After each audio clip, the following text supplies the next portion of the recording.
রোজার আগে নির্বাচন হোক বিষয়টি এভাবে বলেননি। উল্লেখ করে জামায়াত ইসলামের আমির ডক্টর শফিকুর রহমান বলেন, মৌলিক সংস্কার শেষ হলে রোজার আগে নির্বাচন হতে পারে।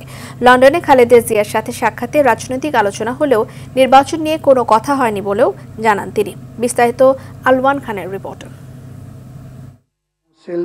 এবং বেলজিয়াম সরকার সম্প্রতি বেলজিয়ামে European Union, European Commission, European Council এবং বেলজিয়াম সরকারের প্রতিনিধিদের সঙ্গে সাক্ষাৎ করে জামায়াত ইসলামের একটি প্রতিনিধি দল। রাজধানীর একটি হোটেলে দলটির আমির ডক্টর শফিকুর রহমান সেই সফরের বিস্তারিত বিষয় তুলে ধরেন সংবাদ সম্মেলনে।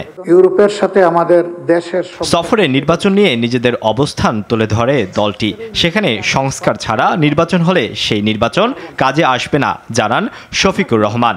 রাজনৈতিক দলগুলা যত তাড়াতাড়ি এবং যত আন্তরিকভাবে সংস্কারের সহযোগিতা করবে তত তাড়াতাড়ি নির্বাচনের পরিবেশ তৈরি হবে। এই সংস্কারে যদি সহযোগিতার ঘাটতি থাকে কিংবা সংস্কার যদি না হয়, তাহলে দেশের মানুষের যে আকাঙ্ক্ষা, যে প্রত্যাশা, যে দাবি, যে সংস্কারের মধ্য দিয়ে নির্বাচনের সুষ্ঠু পরিবেশ তৈরি করা হোক, সে দাবি পূরণ না হওয়ার কারণে নির্বাচন অনিশ্চিত হয়ে পড়বে এবং তার দায় রাজনৈতিক দলগুলোকে নিতে হবে। দৃশ্যমান ন্যায় বিচার, গণহত্যাকারীদের বিচার সহ দেশের ন্যায় বিচার প্রতিষ্ঠিত হওয়ার কথাও ইউরোপীয় ইউনিয়নকে তুলে ধরে জামায়াত ইসলাম। খুনের দায় যাদের, তাদেরকে বিচারের আওতায় এনে দৃশ্যমান বিচার এই জাতিকে দেখাতে হবে, যাতে জাতির আস্থা ফিরে আসে যে খুনিদের বিচার হবে। এক প্রশ্নের জবাবে রোজার আগে নির্বাচন চাওয়া নিয়ে বলা বক্তব্যের বিষয়ে আমির বলেন, মৌলিক সংস্কার শেষে নির্বাচন হতে পারে। আর আমি এটা বলি নাই যে ফেব্রুয়ারির ভিতরেই ইলেকশন হতে হবে।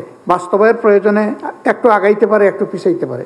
এর আগেই যদি জাতির প্রত্যাশা পূরণ করে ইলেকশন হয়, তাতে আমার আপত্তি থাকবে কেন? আমার তো আপত্তি থাকার কথা না। এছাড়াও লন্ডনে বিএনপির চেয়ারপারসন খালেদা জিয়ার সঙ্গে দেখা হলেও নির্বাচন নিয়ে কোনো আলোচনা হয়নি বলে জানান ডক্টর শফিকুর রহমান। দায়িত্বশীল নেতৃবৃন্দ এক জায়গায় বসবার রাজনীতির কোনো কথা হবে না, এটা কি বাস্তব? আলওয়ান খান, RTV।